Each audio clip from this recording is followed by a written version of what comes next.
መጥፎውን ነገር ለመገፍተር እጃችንን ወደ ታች እንገለብጣለን። መልካሙን ነገር استمطار ለማድረግ ደግሞ እጃችንን ወደ ላይ ነው የምናነሳውና ያው መቃብሩም ያለው እዛው ቤተክርስቲያናቸው ውስጥ ነው ያለውን ዕቃ የለም ብሎ ዋጋ ጨምሮ መሸጥ እያለ የለም ማለት ደግሞ ውሸት ነው። ይሄ ደግሞ አልሙእሚኑ ላ ይክذب ነው ነብያችን አለይሂ ሰላቱ ወሰለም ያሉት። በመጣበት ዋጋ ላይ ጨምሮ መሸጥ አዲ ነው። ንግድ ማለትም ይሄው ነው። አፈጻጸሙ ሁለት ረካ ያደረጉ መስገድ ብቻ ነው። ነይቼ ቁርአን ለሟች ወላጆቼ ቁርአን ነይቼ መቅራት እችላለሁ። አልኮል ያለበትን ምግብ ሙስሊም ላልሆኑ ሰዎች ማቅረብ ይፈቀዳል። ሌላው ሰው ደግሞ በጋሪውም በመኑም ቢጠውፍ መምኑዕ ነው ማለት አይደለም። ላኪን وما أرسلنا قبلك إلا رجالا نوحي إليهم فاسألوا أهل الذكر إن كنتم لا تعلمون. بسم الله الرحمن الرحيم. الحمد لله رب العالمين والصلاة والسلام على أشرف خلق نبينا محمد وعلى آله وأصحابه ومن تبعهم بإحسان إلى يوم الدين. ما بعد ودنا تكبراتشو يا أفريكا تلفزيون تملكاتوቻችን የአልፈታዋ ፕሮግራማችን ዛሬም ጀምሯል ኢንሻአላህ። እንግዲህ በዛሬው ዕለት ከዚህ ቀደም ታደርጉት እንደነበረው ስክሪን ላይ ባለው ስልክ ቁጥር በመደወል ወይም ደግሞ የቴሌግራም ዩዘር ኔም ጥያቄዎቻችሁን በመላክ ጥያቄውን ማቅረብ ትችላላችሁ ኢንሻአላህ። በተቻለ መጠን በቅደም ተከተል ለሼክ የምናቀርብ ይሆናል። ሼክ አህለን ወሰህለን مرحبا بك. السلام عليكم ورحمة الله. وعليكم السلام ورحمة الله وبركاته. ተመልካቾች እስከሚደውሉ ድረስ ካሉ ጥያቄዎችን እናሳለን ኢንሻአላህ። የመጀመሪያው ጥያቄያችን በዑምራ ወቅት በሰው ብዛት ምክንያት ጠዋፍ ሳያጠናቅቁ ወደ ሆቴል ተመልሰው ኢህራምን መፍታትና በቀጣዩ ቀን መጨረስ ይቻላል ወይ ይላል። بسم الله الحمد لله والصلاة والسلام على رسول الله وعلى آله وصحبه وتبعه ومن والاه بعد. ኢህራምን መፍታት የለባቸውም። እንደለበሱ አድረው በቀጣዩ ቀን መጨረስ ነው ያለባቸው። መርሐባ ኢንሻአላህ። ሌላኛው ጥያቄያችን ከሟች አባት የተወረሰና ገቢው ለወራሾች የሚከፋፈል የኪራይ ህንፃ ላይ ዘካ አለበት ወይ ይላል። አዎ በጋራ ሁክም ያኒ ኺልጣ የሚሉት እንትን አለ። በዛ ሂሳብ ነው ዘካ ይከፈልለታል ይግድ ነው። አይዋ መርሐባ ኢንሻአላህ። ሌላኛው ጥያቄያችን ጤነኛ ሆኖ በኤሌክትሪክ ጋሪ ጧፍና ሰዓይ ማድረግ ይቻላል? ሐቂቃ አሁን ወሳኢሎቹ የተመቻቹ ናቸው። የፀሐይ ሙቀትም ክብደት የለውም። እንደው ጤነኛ ከሆነ ቢያደርገው ጥሩ ነው። አለዛ አይበቃም የሚባል ነገር አይደለም። ነብያችን አለይሂ ሰላቱ ወሰለም በግመል ጠውፈዋል። ሌላው ሰው ደግሞ በጋሪውም በመኑም ቢጠውፍ መምኑዕ ነው ማለት አይደለም። ላኪን طبعا ጋሪዎች የተዘጋጁት ለታመመ ሰው አቅሙ ለማይፈቅድ ሰው ለመሳሰሉት ነው የተዘጋጁትና እነዛንም መሻማት ነው ክልክል ነው የሚለው ደረጃ ላይ ባንደርስም ቅሉ ባይሆን ቆንጆ ነው። አለዛ የጃኢዝነቱ ጉዳይ ችግር የለውም። ጀሚዕ ኢንሻአላህ። መስመር ላይ ጥያቄ አለን። ሄሎ ሰላም አለይኩም ወራህመቱላህ። ወአለይኩም ሰላም ወራህመቱላሂ ወበረካቱ። ጥያቄ ነበረኝ። አህለን ቢክ መርሐባ። አባቴ ማለት ያረፈው ኩፍር ላይ ነበረ። እሺ። እና ያው መቃብሩም ያለው እዛው ቤተክርስቲያናቸው ውስጥ ነው። እሺ። እና ቤቱ ሰዓት እንዴት ነው? ሄጄ አባቴን ቀብር ማየት እችላለሁ ወይስ እንዴት? መዘየር ማለት ነው ቀብሩን ሄዶ? መዘየር ማለት። ሁለተኛ ጥያቄ ነበረኝ በዚሁ ላይ። እሺ ጠይቅ። በአባት ማለት ያው በኩፍር ላይ በሞተ አባት ውርስ እንዴት ነው የሚሆነው? እሱን መውረስ ማለት ነው። የአባቴን ንብረት መውረስ እችላለሁ? አይዋ። እሺ መርሐባ። ቢስሚላህ። ያው የሞተ አባቱን ከዲኑ ውጭ ቢሆንም መቃብሩን መጎብኘቱ የተፈቀደ ነው። ማስረጃዎችም አሉት። መጎብኘት ይችላል። በውርስ ጉዳይ ያው ከፊሎቹ ዑለማዎች አልእስላሙ የዚዱ ወላ የንቁስ ይላሉ። ሙስሊሙ መውረስ እንደሚችል የሚያሳይ ነገር ይናገራሉ። አለዛ ሐዲስ ያለው ላ የተዋረሱ አህሉ ሚለተይን ነው። የሁለት እምነት ባልተቤቶች አይወራረሱም። ላኪን ሌላ ዋሪስ የሌለው ቤተልማል ኢንቲዛም ያልሆነበት የመሳሰሉ አጋጣሚዎች ላይ ተውሪት የሚያደርጉበት አገር ላይ ካለ ውርሱን ቢወስድ ችግር እንደሌለበት ይናገራሉ። ያው አልእስላሙ የዚድ ወላ የንቁስ በሚለው ሄደው ማለት ነው። ጀሚል ኢንሻአላህ መስመር ላይ ያለን አሁንም አሎ ሰላም አለይኩም። ወአለይኩም ሰላም ወራህመቱላሂ ወበረካቱሁ። ጥያቄ ወቅታዊ ነበር። አሁን ላይ በቃ አህለን ቢክ ጠይቅ። ይሰማል? ይሰማል። ወቅታዊ አሁን አንዳንድ ነጋዴዎች በሙስሊም ማህበረሰብ ረመዳን በማስመልከት ነጋዴዎች እሺ የዋጋ ንረት ያለውን እየደበቁ የለም ማለት ይህ እንዴት ይታያል?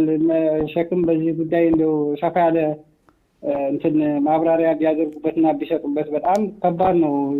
ከጧት የነበረውን ከሰዓት በቃ በመማልና ዋጋን በማጋነን ሙስሊሙን ላተገባ ወጪ እየተዳረገ ስለሆነ ይሄ ረመዳን በመጣ ቁጥር በጣም ከባድ የዋጋ እንትን ጭማሪ የተደረገ ነውና ያለውን እቃ ደብቀው በኋላ ለመሸጥ ነው። እንዴት ነው?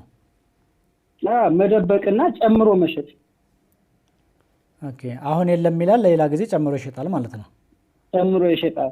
ያመጣሁት ደግሞ እየማሉ መሸጥ። አሁን መሀል ለምሳሌ አሁን በ50 ብር ነው ያመጣሁት ይላል እሱ በ30 ብር አምጥቶት ሊሆን ይችላል። ወዳው እዛው እንትን ብሎ በቃ እኔ በ50 ብር ስለሆነ ከገዛ 100 ብር እነዚህ ዋጋ እየጨመሩ እየማሉ መሸጥ። እዚህ ላይ እንደው ሸክ ሰፋ ያለ ማብራሪያ ቢሰጡት ከሚል ነው። ጥያቄን ጨርሻለሁ። ጀሚል መርሐባ። ብስሚላህ የመጀመሪያው ጥያቄ ያለውን እቃ የለም ብሎ ዋጋ ጨምሮ መሸጥ የሚል ነው። ሐቂቃ ገበያ ላይ መቀመጥ ወይም ንግድ ላይ መቀመጥ ሰው የሚያስበው ማትረፍ ብቻ አድርጎ ነው የሚያስበው። እንደሱ አይደለም። አገልግሎት ነው ይሄ። አገልግሎት እስከሆነ ድረስ የህዝብ አገልግሎት ነው። አገልግሎት ደግሞ አማና ይፈልጋል። ያለውን ነገር ወቅቱ በሰጠው ዋጋ ሸጦ መጠቀም ይቻላል። ግን እያለ የለም ማለት ደግሞ ውሸት ነው። ይሄ ደግሞ አልሙእሚኑ ላ የክዚብ ነው ነቢያችን አለይሂ ሰላቱ ወሰላም ያሉት። ሌሎች ወንጀሎች ሁሉ ሊከሰቱ ይችላሉ፣ ግን ሙእሚን ከሆነ ውሸትን አይዳፈርም። እንደዛ ማድረግ የለበትም። ዋጋም ደግሞ ዋጋን የሚመጥነው ሁኔታው ነው። አላህ ስብሓነሁ ወተዓላ ሙሰዒሩ እሱ ነው ይላሉ ነቢያችን አለይሂ ሰላቱ ወሰላም። ተመን ውስጥ ገብቼ በማንም ዙልም መጠየቅ አልፈልግም ይላሉ። ስለዚህ ገበያ የሰጠውን ዋጋ ተጠቅሞ ሽጦ ቀይሮ ደግሞ መግዛት ነው እንጂ ያለበት የለም ብሎ መደበቅ ወንጀል ነው፣ ጥፋት ነው። መርሐበን ኢንሻአላህ። ሌላኛው የተላከው ጥያቄ የወር አበባ ላይ ያሉ ሴቶች የተቀደሱ ቀናትን ትርፍ እንዴት ነው ማግኘት የሚችሉት ይላል። ረመዳን ጋር ተያይዞ ሊሆን ይችላል። ቢስሚላህ ብዙ ጊዜ እነዚህ ጥያቄዎች ይመላለሳሉ። የወር አበባ ላይ አላህ ስብሓነሁ ወተዓላ የፈቀዳቸው ነገሮች አሉ፣ የከለከላቸው ነገሮች አሉ። የከለከላቸውን ነገሮች መከልከልም ዒባዳ ነው ራሱ። ሴት መስጂድ መግባት የለባትም፣ ጾም መጾም የለባትም፣ ሶላት መስገድ የለባትም ተባለች አይደለ? በቃ በዛን ወቅት ላይ አለመስገድ ዒባዳ ነው ራሱ፣ ጣዓ ነው፣ መታዘዝ ነው። አላህ መታዘዝ ስለሆነ ፈዲላውን ባለችበት ሆና አላህ ይሰጣታል። ግን በምንድን ነው የሚተመነው? አንድ ሰው ጤነኛ ሆኖ ለዒባዳው ትጉህ ከሆነ በታመመ ጊዜ በጤነኝነቱ ይሰራው በነበረው ልክ ይመዘገብለታል ይላል። እና ሀይድ ላይ ባለችበት ብቻ በሀይዱ ሰዓት አለመስራቷን መቆጨት ሳይሆን ንጹህ በሆነችበት ወቅት መጠናከር ነው የሚጠበቅባት። እንዲህ አይነቶቹ ነገሮች በሚመጡበት ወቅት አላህ ስብሓነሁ ወተዓላ በፊት በነበራቸው ጥንካሬ ልክ ሊይዝላቸው ይችላል። አላሁ አዕለም። መርሐባ ኢንሻአላህ። መስመር ላይ ጥያቄ አለን። ሄሎ ሄሎ ሄሎ።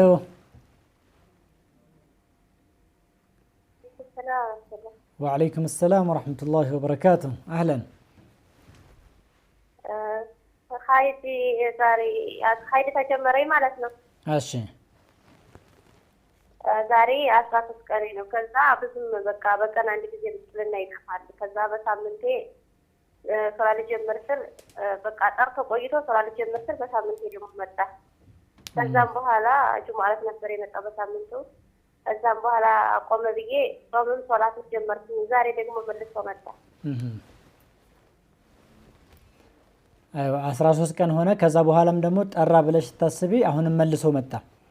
አሁንም ደግሞ ጾም ከጀመርሽ በኋላ መጣ መልሶ።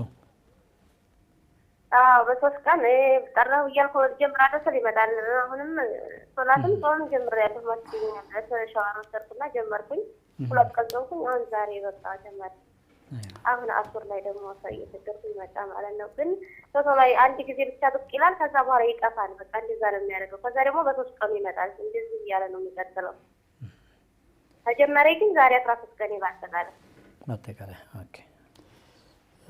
ቢስሚላህ 13 ቀን ብዙ አይደለም። ላኪን ዓዳ አለሽ አንቺ የለመደው ነገር ካለው ያንን ነገር ማወቅ ነው። ከዛ በኋላ የሚመጣው ደግሞ የደሙ አይነት ምን እንደሆነ ዓዳም ሊቀየር ስለሚችል የደሙ አይነት ምን እንደሆነ መለየት ነው።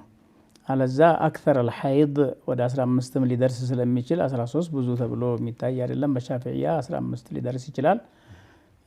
አላ ኩል ሐል ብዙ ጊዜ አሁን አመላለሱ እየከበደና የሚያሸገረ ያለው ህቡቦችን መጠቀም የመሳሰሉ መርፌዎችን ሉፖችን ምኖችን ሲጠቀሙ የሚመጣው ሐይድ ሰዓቱን ጠብቆ ባለመምጣቱ የመጣ ጊዜ ደግሞ ሰዓቱን ጠብቆ ያለመወገድ ችግር አለና አመላለስ ላይ የሚከብደው ያ ነው። አላኩልን 13 ሐይድ ነው የሚሆነው እስከ 15 ድረስ። ከዛ በኋላ ያለው ነው ወደ ሌላ ገባ ሊያስብል የሚችለው። ከዛ በኋላ ያለውን ያው መለየት ነው። ዋው መርፌማ ተጠቅሜያለሁ ግን አሁን እየጨረስኩ ነው። 3ኛ ወር ላይ ነው ያለው። ይሄ ከለሩ የደሙ አወጣጥ ባህሪው ይለያልና የሐይድን ጉዳይ ይበልጥ እናንተ ልታውቁት ትችላላችሁ።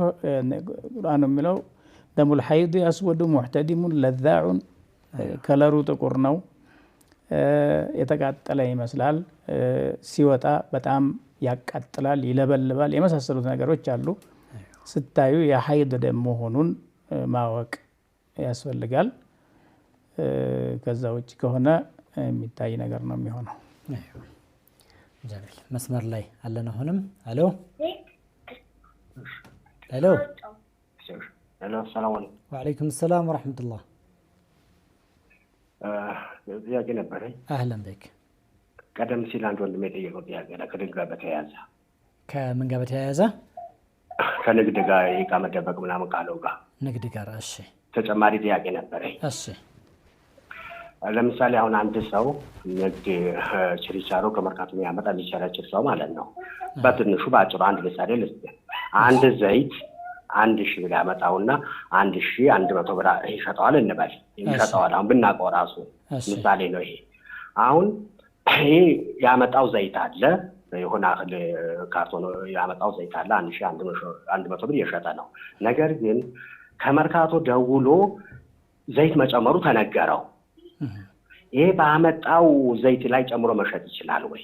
ባመጣው ዕቃ ላይ የገበያ ሁኔታ ብሎ ማብራሪያ ሰጥቷል። እሱ ትክክል ነው። እሺ በገበያ ሁኔታ መሸጥ ይችላል። ግን ባመጣው ዕቃ ላይ 1100 ይሸጠው የነበረው ዘይት ባመጣው ዕቃ ላይ እዛ ስለጨመረ ይሄ ያመጣውን ዕቃ ጨምሮ መሸጥ ይችላል። አንድ እሱ ነው። ሁለተኛ ስጋ ቤቶች በየአመቱ በኪሎ ይጨምራል። 200 ብር ይጨምራል ኪሎ ላይ አሁን የጊዜው አሁን ሰሞኑ ራሱ ጨምሯል። አንድ ኪሎ ላይ 200 ብር ይጨምራሉ። ረመዳን ሲወጣ ይቀንሳሉ። ይሄ እንዴት ይታያል? ሁለተኛው ከክርስቲያኖች ጋር በኪሎ በጣም ልዩነት አለው። በኪሎ ላይ 300 400 ብር ልዩነት አለው። ጭማሪ ማለት ነው። ከክርስቲያኖች ተጨማሪ ከክርስቲያኖች ጋር 300 ብር ልዩነት አለው በኖርማል ጊዜ ራሱ። እሱ እንዳለ ይሁንና ረመዳን ሲመጣ ጠብቆ የመጨመሩ እንዴት ይታያል? ጀሚል ብስሚላህ ሐቂቃ እቃ ይመጣል። በመጣበት ዋጋ ላይ ጨምሮ መሸጥ አዲ ነው። ንግድ ማለትም ይሄው ነው። ግን ደግሞ የሆነ አጋጣሚ ፈልጎ መጨመሩ ያው በተጠቃሚው ላይ ጫና መፍጠር ነው። ይህ ንግዳችን አላህን ተወኩል ካልጨመርንበት ይበቃናል ካላል የፈለግነውን ያክል ጨምረን ብንሸጥ በረካ አይኖረውም። ስለዚህ እንደው አለመጨመሩ ላይ ራሳችንን ብንገዛ የተሻለ ነው። እቃን በሆነ ዋጋ ገዝቶ የሆነ ዋጋ ጨምሮ መሸጥ አዲ ነው። ገበያ ማለት ይሄው ነው። ሌላው ስጋ ቤት ረመዳን ላይ በየረመዳኑ 200 ብር ይጨምራሉ። ረመዳን ሲወጣ ወደ ኖርማል ዋጋ ይመለሳል። ይሄ እኮ ማስቸገር ታስቦበት እየተሰራ ያለ ነው ማለት ነው። እቃ መጨመር ያለበት ሁሱሰን ስጋ ደግሞ የከብት ዋጋ ሲጨምር ነው። የከብት ዋጋ የጨመረ ጊዜ ገበያው አስገድዷል፣ ይጨመራል። ረመዳን ስለመጣ መጨመር ያው መንጨት ማለት ነው፣ ሰዎችን ማስቸገር ነው። ጃሚል። ሌላኛው ጥያቄያችን አባት በሌለበት ሁኔታ ድሃ የሆነች እናት ልጆቿን በምታሳድግበት ወቅት ወንድም ለቤተሰቡ የገንዘቡን ዘካ መስጠት ይችላል ወይ ይላል። ቢስሚላህ ሐቂቃ አባት ከሞተ ልጆቹ ህፃናት ከሆኑ እናትም አቅም ያለው ወንድም ካለ ያው ኃላፊነቱ የሱ ነው። وعلى الوارث مثل ذلك ነው። ያን ኃላፊነት የመወጣት ግዴታ አለው። የሚጠባ ከሆነ ማስጠባት፣ መብላት መጠጣት ያለበትን መርዳት ነው። ይህንን ማድረግ የማይችልበት ደረጃ ላይ ካለ ሌላ ሰው ይረዳዋል። የሚችል ከሆነ ግን ያው ለነሱ መርዳት ነው ያለበት። ጀሚል። ሌላኛው እቁብ የገንዘብ እቁብ የሚሰበስብ ሰው ነውና የሰበሰበውን ገንዘብ ለሌሎች ሰዎች ሳይናገር ብድር ይወስድና በኋላ ተክቶ ይመልስላቸዋል። ይሄ ነገር እንዴት ነው ይላል። እቁብ ብቻ አይደለም፣ አማናም አንተ ዘንዳ የሚቀመጥ ብር ሊኖር ይችላል። አንተ ዘንዳ ይሄን ያክል ብር አንተ ዘንድ ይቆይልኝ ብሎ ከሰጠህ ሰውየው ገና በሚሰጥብህ ወቅት እኔ ይህንን ብር አስቀምጬ ላስጠብቅህ አልችልም፣ ብድር ይሁንልኝ ስትመጣ ከፍልሃለሁ ብለህ ካላናገርከው በስተቀር አንስተህ መቀየሩ ብር ነው ብለህ አይሆንም። ይሄ አማናን ያጎላል። አጠቃላይ እቁብም ሆነ አጠቃላይ አማና፣ ማንኛውም አማና በዚህ መልክ ነው። መርሐባ ሼክ። መስመር ላይ አለን ጥያቄ። ሄሎ ሰላም አለይኩም። ወአለይኩም ሰላም ወራህመቱላህ። ጥያቄ ነበረኝ። አህለን ቤክ። አላሁማ አጊስና ሲባል ማለት ነው እጃችን ወደ ላይ የምንዘቀዝቀው እጃችን ወደ ላይ እና ለምንድን ነው? ምክንያቱም አጊስና ተብሎ ዱዓይ ሲደረግ እጃችን ቀጥ ያደረግን እንደሆነ እንደዚህ የመዘቅዘቅ ነገር አለ። እሱ ለምንድን ነው? እጅ መዘቅዘቅ የሚለው ግልጽ አይደለም። እጅ ወደ ላይ ነው የሚነሳው። መዘቅዘቅ ማለት እንዴት ነው? አይ ወደ ላይ ነው የሚነሳው። እንደዚህ ጥፍ የሚደረገው ነገር አለ አይደል? መጀመሪያ እንደዚህ የምንይዘው ከሆነ አላሁም አጊስና ሲባል ደግሞ እንደዚህ ጥፍ ይደረጋል ማለት ነው። እንደዚህ መገልበጥ አሚን አሚን ሲባል ጥፍ እያደረገ ዱዓ ያደርጋል ነው። አዎ ይገለብጣል ማለት ነው። መጀመሪያ እንደዚህ ይዞት ከሆነ ወደ ታች እንደዚህ ገልብጦ እንትን ይላል። አላሁም አጊስና የሚለው ቦታ ላይ ቢስሚላህ እንደዚህ ሳይሆን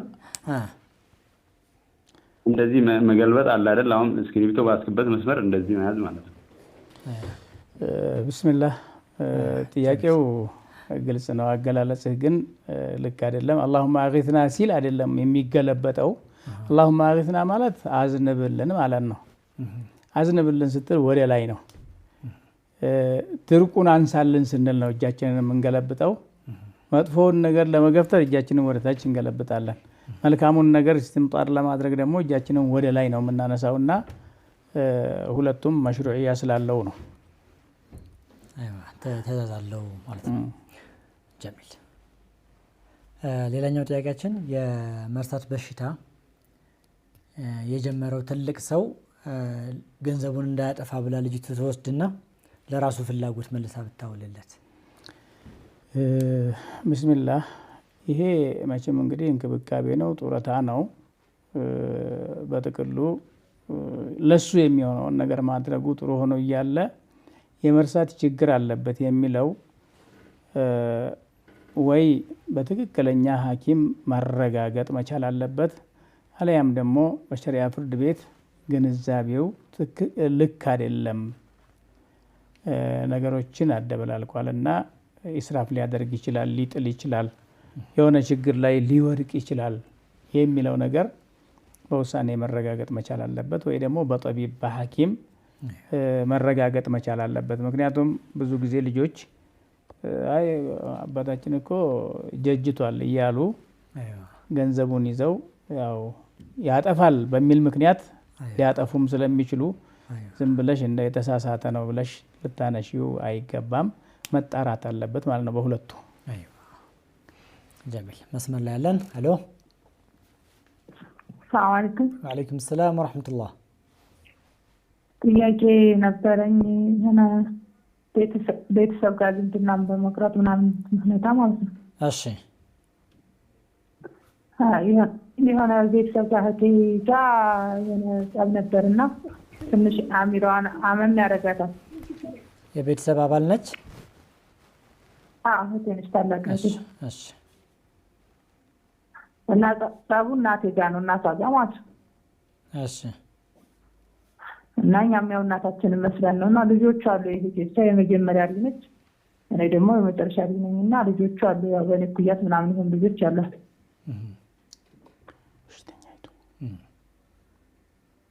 እሺ እና ጸቡን የሚያካሱ አሁን ሴትዮዋ አሚሯ ያማታል፣ እናቴም አለች እናቷ ማለት ነው። እና ብዙም አይደለች አሚሯ፣ በጣም የሚጋነንም ሳይሆን የተወሰነ ያማታል አሚሯን። ግን ያን ያህል አሁን አቅሏን የሳተኝ ምናምን አይደለችም። ስለዚህ ዝምድናም ሀቅ በጣም ማታቅም አይደለችም፣ የምታቅም ናትም ብለህ የምትወስነው አይደለችም። ግን ብዙውን ያለችው ያው በልጆች አሚር ነው በአንድ በሌላ መንገድ እና ብዙ ጊዜ ልጆቿ ናቸው ነገሩን የሚያጣጥፉት። በተወሰነ በገንዘብ ሁኔታ ነው ጠቡ። እና አሁን እናቴ ያው ሳይወላጅ እናቷ ማለት ቀልቧ ያው የወለደ አንጀት ነውና፣ ሁለተኛ ደግሞ የመጀመሪያም ልጅ ናትና በቃ ውስጧ ብዙ ጊዜ አይረጋጋም። በቃ የሆነ ነገር ሲሆን እንደዚህ ኩኝ በቃ ልጅ ምናምን የማለት ሁኔታ ታመጣለች። እና እሱ ጥያቄውን በጣም ሳይረዝም አጠር እና ግልጽ ብታረጊው በጣም ቆንጆ ነው፣ የበለጠ እንዳይወሳሰብብን ማለት ነው፣ ለመመለስ እንዲመች። በቃ እና ይሄ ዝምድና በዚህ ሁኔታ ተቋረጠብን። እኛ ዝምድናውን መቀጠል ፈልገን ነበረ። ከልጆቹ 8 አካባቢ ናቸው። የምነጋገረውን አሁን አንደኛው ልጅ ብቻ ነው። ስለዚህ አሁን እሱን ስናናግረው እናትና ልጆችን ቢያንስ አገናኛቸው ምናምን በቃ ሌሎች የኛና የእናንተ ልጆች ይቅር፣ እናቴ እንደዚህ እየሆነ ስለሆነ ልጆችን አገናኛቸው እናትና ልጆችን እየሰለው ያንሻላ ሞክራለሁ። ሴትዮይቱን ሄደሽ እናትሽን ጠይቂ ብያት ነበር፣ እንዲ ያለችኝ ይላል። እኔ ብዙ ጊዜ ተደጋጋሚ ጠይቂያቸዋለሁ እና ይሄ ነገር በእኔ ላይ ወንጀል ይሆንብኛል እና እናቴ ሳይሆን ዝምድና መቁረጥ ልጇን ማግኘት ትፈልጋለች። በተለያየ አጋጣሚ ምክንያቶችን ሞክረናል። እነሱ ግን እኛን ማግኘት አይፈልጉም። እንዲያውም ነገሮችን ማክረር ነው በቃ የሚፈልጉት ማለት ነው።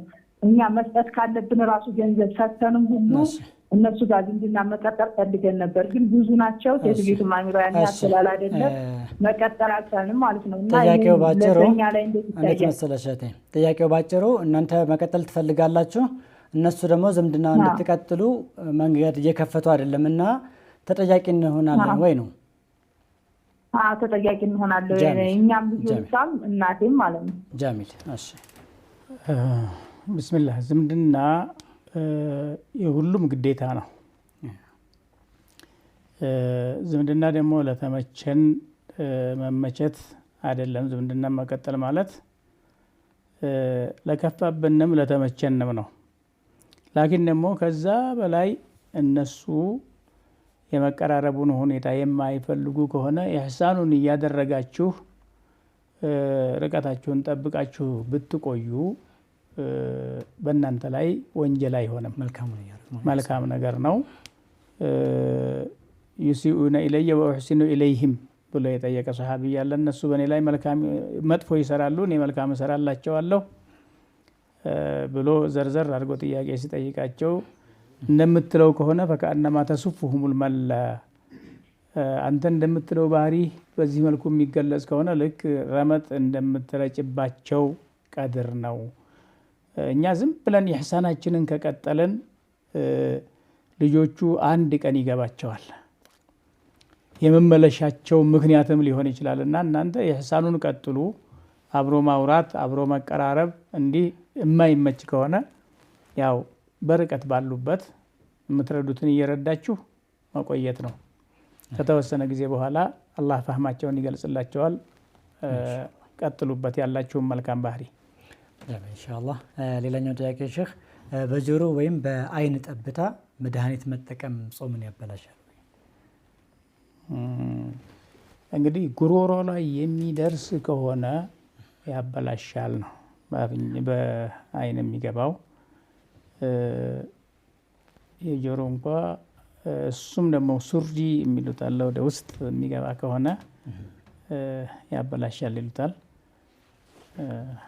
ያው ወደ ማታ ማዞር ነው። አይዋ ጀሚል ኢንሻአላህ። ሌላኛው መስመር ላይ ያለን ሄሎ ሄሎ ሄሎ፣ ሰላም አለይኩም። ወአለይኩም ሰላም ወራህመቱላሂ ወበረካቱ። ጥያቄ ነበረኝ። ጥያቄም እድር ይቻላል ወይ? እንዴት ነው በሸሪዓ? እስቲ እድር ይቻላል ወይ? አዎ። ኦኬ እሺ። ሌላ ጊዜ ሰላም መርሐባ። እሺ ሌላ ጊዜ መልስ ይሰጣል ተብሏል። ሌላኛው ጥያቄችን ሼህ እጣን ወይም ጭስ ማሽተት ጾምን ያበላሻል ወይ ይላል። ብስሚላህ እጣን አይሸተትም፣ ይጨሳል። የሸተተ እንደሆነ ያበላሻል ወይ? የሸተተ እንደው አያበላሽም። መርሐባ። ማጨሱንም ራሱ ምናልባት አንድ ሰው ሳያውቅ ቢበላ ወይም ቢጠጣ ጾም ይበላሻል ወይ? ያው ረስቶ ማለት ነው። ሳያውቅ ማለት ረስቶ ማለት ከሆነ አይበላሽም። ወዲያው እንዳስታወሰ ግን ማቋረጥ አለበት። ጀሚል ኢንሻአላህ። ሌላኛው በሆቴል ውስጥ ሆኖ በራዲዮ ወይም በቴሌቪዥን ተከትሎ መስገድ ይቻላል ወይ ይላል። እሱ አይቻልም። ወደ መስጂድ ሄድ ብለው ይስገዱ።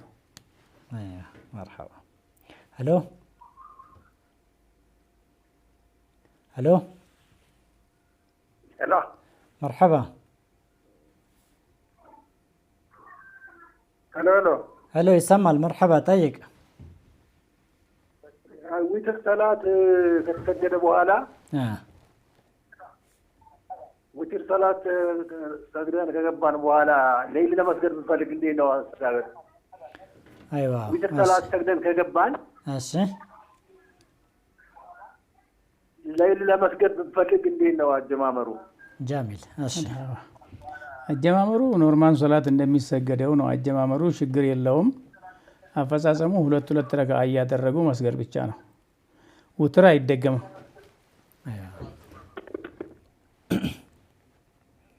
ጃሚል። ሌላኛው ጥያቄ አልኮል ያለበትን ምግብ ሙስሊም ላልሆኑ ሰዎች ማቅረብ ይፈቀዳል ወይ ይላል። ለምን አዘጋጅተውት መጀመሪያ መርሐባ። ሌላኛው ደግሞ ብርድ ሰላትን ለማጣመር ምክንያት ይሆናል ወይ ይላል።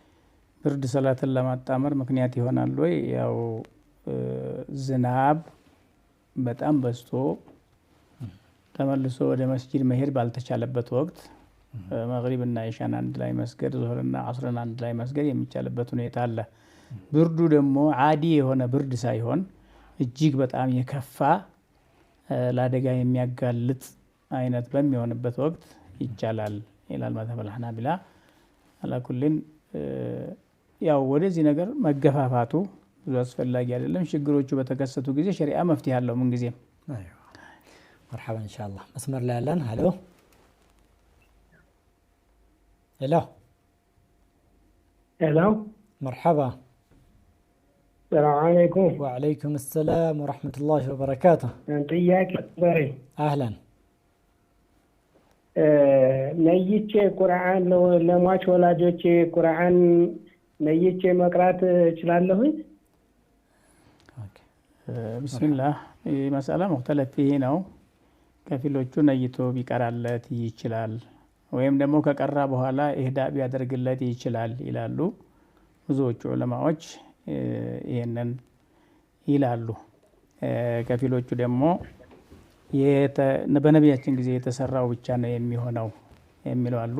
አላኩልን ከሁለቱም ነፃ የሚያደርገው ቁርአኑን ከቀራን በኋላ ትልቅ ዒባዳ ነው የሰራ ነው። እጃችንን ወደ አላህ አንስተን ዱዓ ብናደርግላቸው የበለጠ ተጠቃሚ ይሆናሉ። ኺላፍም የለውም ዱዓ ለምን አደረጋችሁ የሚል ቁርአኑም የቀራ ነው ትልቅ ዒባዳ ነው እና ከዛ ከትልቅ ዒባዳ በኋላ ሙተወሲሊን በአዕማሊና በዱዓ ብናደርግላቸው መቅቡል ነው። ጀሚል ኢንሻአላህ። የፈጅር አዛን እየተባለ ምግብ የበላ ወይም ውሃ የጠጣ ሰው ጾሙ እንዴት ይታያል ይላል። ቢስሚላህ ፈጅር መውጣቱን እርግጠኛ ከሆነን አዛን ተባለም አልተባለም መብላት የለብንም። ፈጅር መውጣቱን እርግጠኛ ካልሆነን ደግሞ መብላት እንችላለን። ስለዚህ ፈጅርን ማነው አዛን የፈጅር ማረጋገጫ ስለሆነ እየበላን ካለን ማቋረጥ አለብን። አይዋ መስመር ላይ ያለን ሄሎ ሄሎ፣ አሰላሙ አለይኩም። ወአለይኩም ሰላም ወራህመቱላሂ ወበረካቱ። ጥያቄ ነበረኝ። አህለን ቢክ። ስለ ሁፍ ነበር መጠየቅ የፈለኩኝ። ብዙ ጊዜ ሰዎች ካልሲን ኖርማል ጫማ ጋር የምንለብሰውን ካልሲ እንደ ሁፍ ይጠቀሙበታል። ውዶ ያደረጉና እግራቸውን ካልሲው ላይ ያበስ አድርገው እንትን ይላሉና አንዳንድ ፈትዋ ላይ ደግሞ ካልሲ ውሃ ስለሚያርስ ውሃ ስለሚያስገባ እንደ ሁፍ መጠቀም አይቻልም የሚባል ነገር አለ።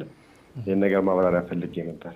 ጀሚል ቢስሚላህ። እንግዲህ ሁሉም ዑለማዎች ዘንዳ ያሉ አቋሎች ናቸው። ሁፍ ማለት ጀውረብ ነው። ጀውረብ ማለት ደግሞ ሊፋፈቱን የስትሩ ሪጅል ነው ብለው የሚፈስሩት አሉ። ይሄ ተፍሲር እንዳለ ሆኖ መስሕ ለማድረግ የሚቻለው ሙጀለድ ከሆነ ሙናዓል ከሆነ ነው። እንደዛ ካልሆነ ግን አይቻልም የሚሉ ፉቃሃዎች አሉ። አይ አይደለም፣ የየገሩ ጀውረብ ይለያያል። ስለዚህ አንድ ሀገር ላይ ያለው ጀውረብ ሙጀለድ ስለሆነ ሁፍ ብለው የገለጹት ያን ነው። ሌላው ሀገር ላይ ደግሞ ያለው እንደዛ ስላልሆነ ነው የሚል ነገር አለ። አላኩል ሐል መስአላው ላይ ኺላፍ ካለ ራሳችንን ሰብሰብ ብናደርግ ጥሩ ነው። ከኺላፉ የሚያወጣንን ነገር መስራት ጥሩ ነው። ሁፍም ቀላል ነው፣ ገዝቶ መልበስ ይቻላል። ይበቃል ብለው የሚጠቀሙትን ሰዎች ደግሞ ኢንካር አለማብዛት፣ ይበቃል ያሉትን ዑለማዎች ነው የተከተሉትና አጥብቆ መቃወም አስፈላጊ እንዳላደለ ነው። አንተ እንደ ተጠቃሚ ሁፍ እየለበስክ ብትጠቀም ጥሩ ነው። በካልሲ ላይ አይበቃም የሚሉት ዑለማዎች ጋር ካለህ አንተ እነሱን ነው መምሰል ያለብህ። የአካባቢህ ዑለማ ነው፣ አሚይ መዝሀብ የለውም። የአካባቢህን ዑለማ ነው የምትከተለው። ስለዚህ ያለው ነገር ይሄ ነው።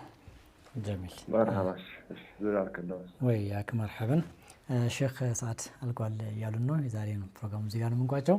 ውድና የተከበራችሁ የአፍሪካ ቴሌቪዥን ተመልካቾቻችን የዛሬው የአልፈተዋ ፕሮግራማችን ይህን ይመስል ነበረ። በቀጣይ ከአፍሪካ ዲቪ ፕሮግራሞች ጋር እንተዋችኋለን ኢንሻአላህ። ሰላሙ አለይኩም ወራህመቱላሂ ወበረካቱ። وما أرسلنا قبلك إلا رجالا نوحي إليهم فاسألوا أهل الذكر إن كنتم لا تعلمون.